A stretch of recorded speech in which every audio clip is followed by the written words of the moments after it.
Okay, this one's fun.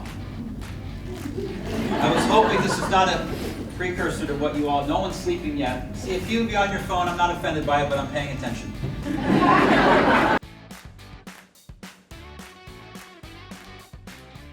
Hey there, it's John Bertnatovicz, president and founder of Willory, coming off an awesome NOHRC 2019 conference.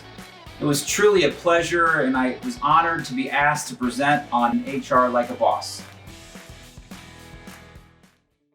We've only got till 4:15. We can't take too long. The drinks are ready to be served. Who wants to volunteer? I hate HR because Too busy policing employees. policing employees. We don't wear uniforms when we go to work. Yes. They blame us. They blame you for everything. Right. Everything's your problem. Right. Yes. I got big problems and we don't get it. I got big problems. You don't get it. Right. Man, you guys have got lots of sharing out. All this. All right. I wasn't expecting all this. Yes. Go ahead. A lot of times supervisors use us as a scapegoat. HR and supervisor, what's the problem? Back here. Here's another boss, in my opinion. The guy has his name on the Super Bowl trophy because he won the first two.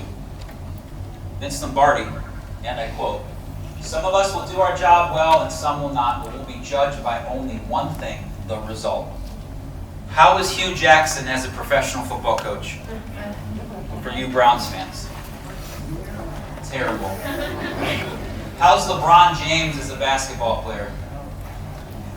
Fantastic. He gets results, right? At the end of the day, you have to look at that. Again, it may not be fair. I'm sorry. In this politically correct world, right? Everybody doesn't get a trophy when you're in professional and in sports. You shouldn't get a trophy. You got to know your stuff. You got to do your job well, right? That's what bosses do. A boss would say, "Oh, this is the game we're playing? Well, I'm going to figure it out and I'm going to do it better than you." All right? So, in order for you to understand how your company grows and makes money, you have to study your business. Truly understand how it grows. Every nook and cranny of it. So when an employee comes into your office disgruntled about something, you can have empathy for them because you know what their particular department or their job responsibility is. Schedule a time with the leader who owns that particular function or department, take him or her out for lunch, and start to ask him or her questions about, "Hey, I really should understand more about supply chain or information technology, or why are all these RNs turning over? I can't find IT.NET developers. What is the issue with that?" Study your business. Become obsessed with what it does, how it makes money, and how it grows. Okay? One of the things I was not able to cover in my NOHRC 2019 HR Like a Boss presentation, just to make sure I kept to the appropriate time and had the appropriate amount of sharing from the crowd, was a section on my presentation that I like to call keeping an eye on the marketplace. So in essence, you have to listen to what the market is telling you. So too often, people that are running businesses or responsible for a function or in their job, they get kind of tied into what they think is right and what they fall in love with their own idea. And oftentimes the market will tell you something different. And if you're not keenly keeping an eye on what the market is telling you and what people are buying and what resonates with them, then at times you can lose momentum, you can lose money, you can lose time, you can lose a lot of things if you don't just watch what other people, what customers, what suppliers, what your employers are suggesting about all the great ideas that you're implementing. So it really requires you to be flexible and to be mindful of what other people are saying and how they're implementing the idea that you have relative to a new compensation program within your HR function. Maybe it's a new benefits offering, or maybe it has to do with your employee culture.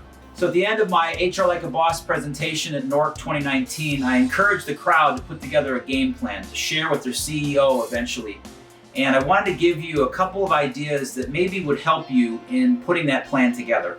First and foremost, I think it's terribly important for you to create an objective, your mission, as to what you're trying to get accomplished with your plan. Then let's closely look at your people, your process, and your product. And remember, the product is really the culture at your organization. And organize those thoughts on a piece of paper, in a Word document, in a PowerPoint presentation, whatever makes the most sense to you. And when you see it written down, some things will start to resonate with you, and I think items will stand out. In addition to that, I would highly encourage you to consider some of the challenge that you currently face within your department or in your job, and some of the opportunities that you have that you can leverage as you build your plan. So make sure that you are thoughtful about it. I would not encourage you to overdo it. A few pages is enough, and I think that should give you a great foundation to build an awesome HR Like a Boss plan. Last but not least, I wanted to offer out to each of the participants who attended my HR Like a Boss presentation that I meant it when I suggested I would meet with each of you individually to help you build that HR Like a Boss plan. So feel free to hit me up on Twitter at John Bertnatovicz. You can also email me at John, John, at Willory, WILLORY.com. Or last but not least, you can find tons of information about myself and my company and the services we offer at Willory.com.